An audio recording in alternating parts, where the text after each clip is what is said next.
Thank you for listening to the Matt's Movie Reviews podcast, available on iTunes, Spotify, Podbean, and Stitcher.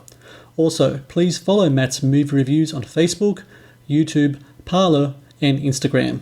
And of course, be sure to visit www.mattsmoviereviews.net for the latest reviews, top 10 lists, and more.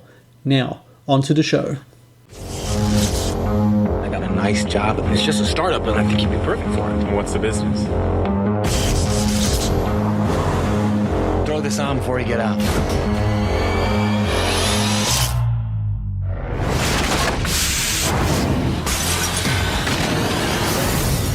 They would steal anything of value and then just destroy the rest for fun. And Mel Donnelly is how they made money. You add someone without asking me and bring them to my place of business? I didn't see anything. Oh, yeah, you did. You say one word to anyone, I dare you. Hello and welcome to the Matt's Movie Reviews podcast. I am your host, Matthew Pejkovic. This is episode number 306, releasing across the US in theaters, on demand, and digital this November 13 is Echo Boomers, a heist thriller that stars Patrick Schwarzenegger as a recent college graduate drowning in debt who falls in with a group of activist thieves who steal from Chicago's rich elite. Also starring Alex Pettyfer and Oscar-nominated actors Michael Shannon and Leslie Ann Warren, Echo Boomers is a timely and entertaining film sure to have many reflecting on the film's message after the credits roll. And I'm happy to say that joining me now on the Matt's Movie Reviews podcast is the director of Echo Boomers, Seth Savoy. Seth, I thank you very much for your time today. Yeah, of course, man. So this is really interesting. I mean, Echo Boomers is a movie that's been with you for quite a while. You graduated film school 2013. You're feeling many of the things that a lot of what your characters in this movie are feeling in regards to what your next step's going to be. I'm sure, like a lot of people in our generation, are in debt in regards to college tuitions and such. Then you come across this article in a newspaper about kids breaking into rich people's homes in Chicago. I'm just curious, what was it about that moment, that article, and the mindset that you were in that really started this whole process to begin that 6 years later, here we are with a feature film? That's a great question, man. So 2013, I graduated and I felt this pressure of kind of creating my own work. And at the same time, you have this massive amount of student debt.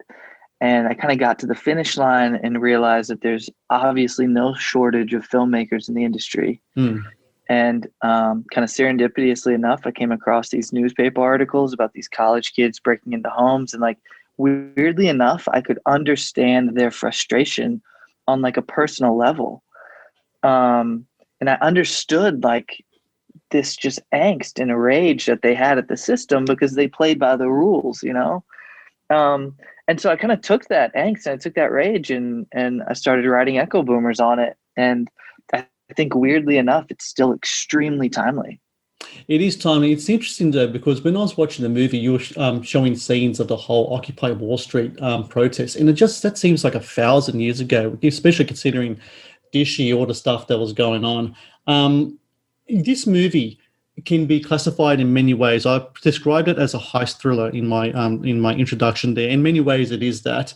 And usually those kind of films are purely entertainment vehicles. There's more of a style over the substance. I think directors like to get really flashy, especially with the post-production stuff. There is a depth, though, to Echo Boomers, which I said really resonates with you after you watch it.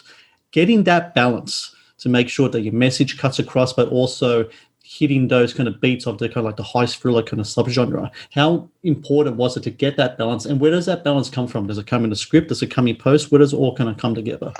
Yeah, it definitely comes across in the script. I think what we really wanted to do was we wanted to make something that felt like a really big, fun and flashy studio movie, but realistically was actually political commentary. And so, people were watching this movie just thinking it was fun and flash, but realistically it had something strong to say. And I feel like we did a really good job of that. I feel like we haven't shown a lot of people the film, so I'm glad that you really enjoyed it because I'm kind of anxious about it. But by the sound of it, it sounds like people are really enjoying just the fun and flashiness of it. And then it kind of sticks with them afterwards, which I think is the most important thing. The film has a great cast. I mentioned some of the names. Patrick Schwarzenegger was one of them. I first saw his stuff in a movie called Daniel Isn't Real that came out last year. I Mm. know though that Echo Boomers, your casting for that was pre that movie. In regards to Patrick Schwarzenegger's first time on the role, would this film be the first one that he actually put time on screen, or would that come a little after some of the stuff I've seen already? Yeah, so he had just finished Daniel Isn't Real when we casted him. So I got to check out Daniel Isn't Real just because he doesn't really have a lot of work out there. He did Mm. Midnight Sun, which Midnight Sun is, a high school love movie. And it's really hard to judge someone off of that, and the more I kind of watched of his stuff, I realized that he has just this thing about him that's kind of like this X factor, and he hadn't been given this chance to be the star of a movie. And I'm so happy that he saw where the script was going and he understood the political messages of it and said, yeah, let's do it. I think he's going to get swept up by the superhero world like any day now. I think so too, and he does a really great job in this movie because he plays that emotional anchor in the film that's really needed, I think. And on the other end, character-wise, to that is a character that Alex Pettifer plays. In regards to kind of like the emotional context, he's a much more kind of bitter. He's been around the block a little more. It's really interesting to me the character, not only the character dynamics, but the dynamics between these two actors in their careers. Because at one point, Alex was where Patrick is right now in his career. When working together, did Alex in any way kind of give Patrick kind of advice? And I know Patrick comes from a family where of acting royalty, etc. But Alex is like I said, is at a place where Patrick's at now. Did Alex kind of take Patrick under his wing in any sort of way and give him advice about the ins and outs of the industry, especially considering that Patrick is kind of ascending into territories that Alex has been to before? Yeah, it was interesting because a lot of those conversations do happen on set, but you're kind of just like running around making sure everything's shot properly. Like Yep. I definitely saw them have these like very personal conversations, but I don't know what they said. So I assume so, but I'm not quite sure. The film also has Michael Shannon in it, and he's one of those actors to me that there are those actors that come across once in a while that whatever film that they are in that just really light up the screen, no matter big screen, small screen, and Michael Shannon is one of those guys. He really is. What's it like to direct him on set, especially considering the other cast members you're working with are much younger, and then here comes Michael Shannon, Oscar-nominated actor. He's done the big films, he's done small films. You yourself also this is your directorial feature, even though you've done music videos, etc. Working with Michael Shannon, what's that experience like? Well, you definitely got to realize that like Michael has done this probably 150 times, right?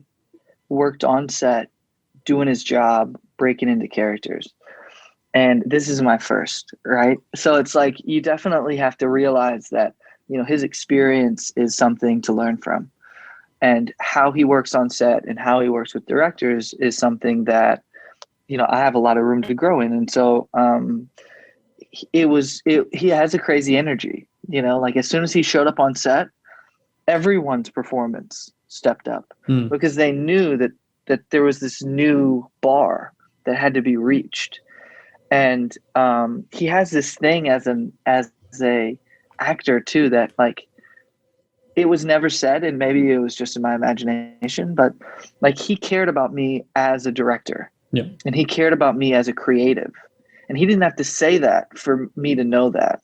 And so it's just like this very positive, place where like people can make mistakes and we can like find this creative flow. And it was awesome. The other cool thing about Michael Shannon is that he's really become an advocate for the city of Chicago being kind of like this arts hub. And you and him have something in familiar that even though Chicago is your artistic home, you're both from outside of the state. You're from Little Rock, Arkansas. Michael Shannon's from Kentucky. But Chicago is where you guys have your artistic roots right now. And that's where you work from.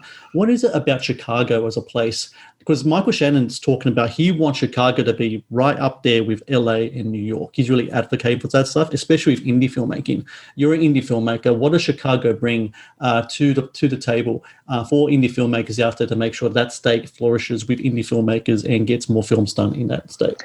Yeah, I mean, I can tell you right now, just off of working in New York and working in LA, Chicago is the easiest place to make your movie, guaranteed. because like I found majority of my investors here in Chicago who rolled the dice on a first time director, which is like damn near close to impossible. And then just like locations, talent, all these things, the tax credit, we have a huge tax credit in Illinois that the film office is so good about making sure that you receive it. I mean, it's becoming truly a place that, you know, LA seems like it's been tapped into too many times, you know. New York, it's so expensive to live there. It's so hard to find these people. But in Chicago, it's just like you're one phone call away from reaching any investor, any actor. And it's just like, I don't know, there's just a creativeness to it that is one of a kind. I read an interview that Michael Shannon was talking about how important it is as well for young filmmakers to really flourish in Chicago, not even filmmakers, artists per general, musicians, painters, whatever, because you never know.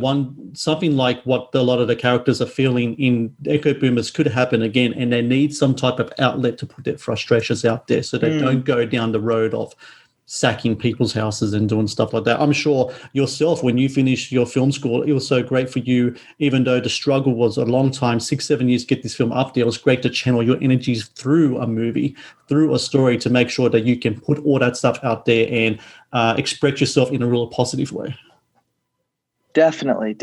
And I think that's what the movie is kind of about. You know, we're shining a light on these people who chose to handle it the wrong way.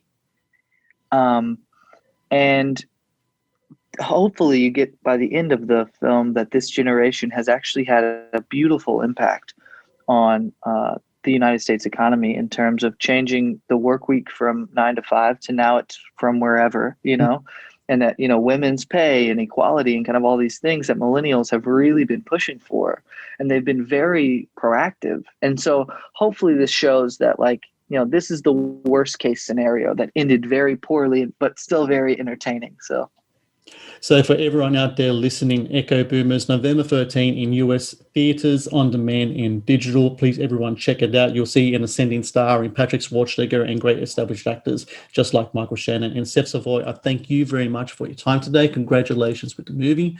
And look, I really look forward to seeing what you're going to have out there coming up next, because I know this has been a passion project for you. You've been working on it for like 6-7 years. So your next films, I can't wait to see those. And just thank you for your time today. Thanks. Yeah, I really enjoyed this interview. It was great.